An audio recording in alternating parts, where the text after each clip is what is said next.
وبركاته. الحمد لله رب العالمين والصلاة والسلام على رسوله الكريم أما بعد. فقد قال الله تعالى في القرآن المجيد: أعوذ بالله من الشيطان الرجيم، بسم الله الرحمن الرحيم. ثم جعلناك على شريعة من الأمر فاتبعها ولا تتبع أهواء الذين لا يعلمون. قابل عزت صدر جلسہ، مہمانان خصوصی، علماء کرام، ذمہ داران جماعت و جمعیت و دیگر میرے اسلامی بھائیوں اور بہنوں، آج کی اس پررونق سالانہ اجلاس میں آپ لوگوں کے سامنے لوگ کیا کہیں گے یہ عنوان پر چند باتیں بتانا چاہتا ہوں، امید کے بغور سماعت فرمائیں گے۔ محترم سامعین، اللہ رب العالمین نے ہمیں پیدا کیا اور اسلام جیسی عظیم نعمت عطا فرمائی، امام المرسلین حضرت محمد مصطفیٰ صلی اللہ علیہ وسلم کا امتی بنایا۔ اب ہمارا فرض ہے کہ ہم آپ پر نازل کردہ شریعت پر بلا چھو و چھرا عمل کریں، اسی میں ہم سب کی دنیا و آخرت کی کامیابی ہے۔ اس کے برعکس معاشرتی سماجی دباؤ کا شکار ہو کر اور لوگوں سے ڈر کر شریعت کے بعد احکامات و فرامین کو چھوڑ دینا یہ گمراہی ہے اور یہ حقیقی مسلمان کا پہچان بھی نہیں ہے۔ قرآن مجید کی کسی آیت یا نبی کریم صلی اللہ علیہ وسلم کی کسی سنت کا علم ہو جائے تو ایک مسلمان کو اس پر عمل کرنا چاہیے، بجائے عمل کرنے کے اس نے یہ کہا کہ بات تو صحیح ہے کہ لوگ اہل معاشرہ اور برادری کیا کہیں گے، تو یہ گمراہی ہے اور دین سے دوری ہے۔ محترم سامعین، لوگوں کی خوشنودی اور ان کی قربت کے لیے اللہ تعالیٰ اور اس کے رسول صلی اللہ علیہ وسلم کے احکامات و فرامین کو چھوڑ دینا بھی شرک ہے۔ یہ ایسا شرک ہے جس میں مسلمانوں کی اکثریت مبتلا ہو چکی ہے۔ لوگوں کا لحاظ کرنے کے نام پر شریعت کے بعد امور کو چھوڑ دینا یہ غیر اللہ کی عبادت کرنا ہے۔ کئی لوگ ایسے ہیں جن کو حق بات سمجھ میں آ جاتی ہے لیکن اس کو اس لیے قبول نہیں کرتے کہ لوگ کیا کہیں گے۔ ہمارے نبی صلی اللہ علیہ وسلم کے چچا ابو طالب جو عظیم اخلاق کے مالک تھے، حق معلوم ہو جانے کے باوجود صرف اسی وجہ سے اسلام قبول کرنے سے دور رہے کہ لوگ کیا کہیں گے۔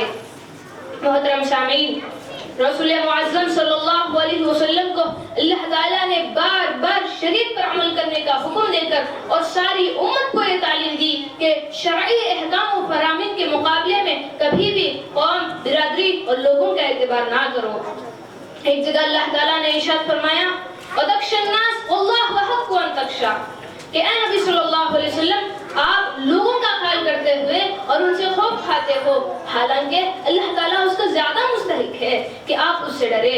پھر فرمایا: ثُمَّ جَعَلْنَاكَ عَلَى شَرِيعَةٍ مِّنَ الْأَمْرِ فَاتَّبِعْهَا وَلَا تَتَّبِعْ أَهْوَاءَ الَّذِينَ لَا يَعْلَمُونَ، کہ اے نبی صلی اللہ علیہ وسلم ہم نے آپ کو دین کے واضح راہ پر قائم کیا ہے تو آپ اسی پر چلے اور نادانوں کی خواہشوں کی پیروی میں نہ پڑے۔ محترم سامعین، حق جان لینے کے بعد اس پر اس لیے عمل نہ کرنا کہ اس پر عمل کرنے سے لوگ کیا کہیں گے، تو یہی جاہلیت ہے۔ ایک مومن کو چاہیے کہ دولت ایمان پا جانے کے بعد جاہلیت کی طرف دوبارہ پلٹنے کو آگ میں ڈالے جانے سے بھی زیادہ نفرت کرے، لیکن اب مسلمان عام اس کو اپنا رہے ہیں۔ محترم سامعین، اللہ تعالیٰ نے شریعت کے مقابلے میں لوگوں کی پرواہ کرنے والوں کو ڈرایا ہے اور دھمکی دی ہے۔ اللہ تعالیٰ کا ارشاد ہے: وَكَذَلِكَ أَنزَلْنَاهُ حُكْمًا عَرَبِيًّا وَلَئِنِ اتَّبَعْتَ أَهْوَاءَهُمْ بَعْدَ مَا جَاءَكَ مِنَ الْعِلْمِ مَا لَكَ مِن وَلِيٍّ وَلَا وَاقٍ، سورۃ الرعد آیت نمبر 30۔ کہ ہم نے اس قرآن کو عربی زبان میں اتارا ہے۔ حق معلوم ہو جانے کے بعد اگر آپ لوگوں کی خواہشوں کی پیروی کریں گے تو اللہ تعالیٰ کے عذابوں سے آپ لوگوں کو بچانے والا کوئی نہ ہوگا۔ محترم سامعین، ایک مسلمان کو چاہیے کہ وہ پورے کا پورا اسلام میں داخل ہو جائے۔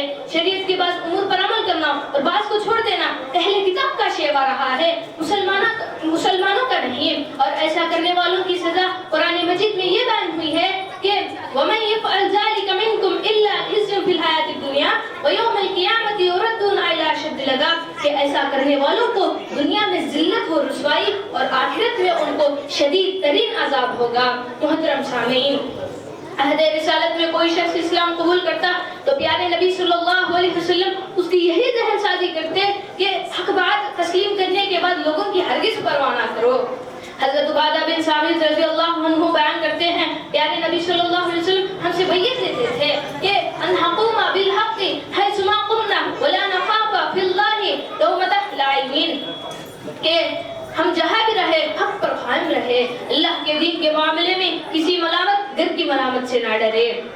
ایک صحابی سے آپ نے کہا کہ قل آمنت باللہ ثم استقم، کہو میں اللہ پر ایمان لایا پھر اس پر جمے رہو، یعنی لوگوں کی پرواہ نہ کرو کہ لوگ کیا کہیں گے۔ محترم سامعین، لوگ کیا کہیں گے، اس جملے نے ہمیں حق بات تسلیم کرنے میں بڑی رکاوٹیں پیدا کی ہے۔ لوگوں نے کیا نہیں کہا اور لوگوں نے کیا نہیں کیا۔ ہمارے نبی صلی اللہ علیہ وسلم کو لوگوں نے مجنون کہا، ساحر کہا، مذمم کہا، قصہ گو کہا، صحابہ کرام کو گالیاں دی، اذیتیں پہنچائے، حتیٰ کہ بعض نبیوں کو لوگوں نے قتل بھی کر دیا۔ محترم سامعین، اللہ تعالیٰ اور رسول صلی اللہ علیہ وسلم کے مقابلے میں لوگوں کا لحاظ اور اعتبار کرنا کوئی معنی نہیں رکھتا۔ انسان لوگوں کو خوش کرنے کی فکر میں شرعی احکام کو چھوڑ کر اپنی دنیا و آخرت کو برباد کر رہا ہے، اس بات کا اسے احساس تک نہیں ہے۔ محترم سامعین، آج امت مسلمہ کی حالت یہ ہے کہ مرد حضرات کی اکثریت سنت کا چہرہ رکھنے سے قطراتا ہے۔ اگر آپ کیوں کا جواب تلاش کریں گے تو اس کا جواب یہ ہوگا کہ لوگ کیا کہیں گے۔ ہماری خواتین شادیوں میں رسومات کرتی ہے، فضول خرچی شادیوں میں کی جاتی ہے، بے حیائی کا منظر ہوتا ہے، اس کا جواب بھی یہی ہوگا کہ اگر ایسا نہ کریں گے تو لوگ کیا کہیں گے۔